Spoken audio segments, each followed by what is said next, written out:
Porphyre de Gaza naît dans une famille chrétienne de Thessalonique. Très jeune, il ressent un appel profond à donner toute sa vie à Dieu.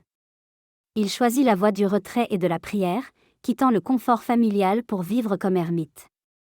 Pendant de longues années, il mène une vie cachée, marquée par l'ascèse, le silence et la contemplation. Rien ne le prépare, humainement, à devenir un jour évêque d'une des villes les plus hostiles au christianisme. Malgré son désir de solitude, Porphyre est appelé à servir l'Église de manière plus visible. Il est nommé évêque de Gaza, une ville majoritairement païenne, où les chrétiens sont peu nombreux et souvent méprisés. À son arrivée, il découvre une communauté fragile, découragée, vivant sous une pression constante. Les temples païens dominent la ville, et la foi chrétienne semble étouffée. Porphyre ne répond ni par la violence ni par la confrontation directe. Il choisit la voie de la patience, de la prière et de la persévérance.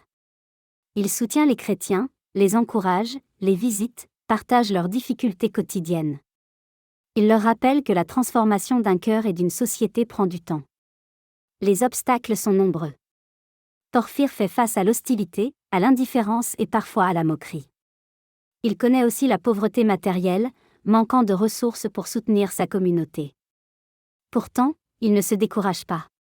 Sa confiance en Dieu demeure inébranlable. Convaincu que la foi doit aussi être soutenue par la justice, Porphyre entreprend des démarches auprès des autorités pour défendre les droits des chrétiens.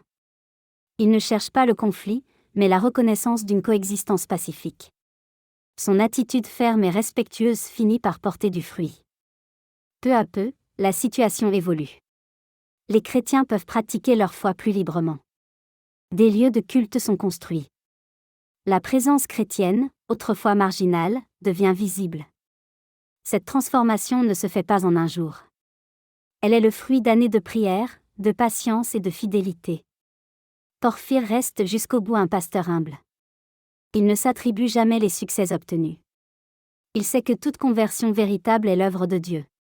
Sa mission n'est pas de triompher, mais de servir. Saint Porphyre de Gaza nous rappelle que le changement profond ne passe pas toujours par des gestes spectaculaires. Il enseigne que la persévérance, la douceur et la fidélité peuvent transformer même les situations les plus fermées. Sa vie est une invitation à croire que Dieu agit, même lorsque les fruits tardent à apparaître.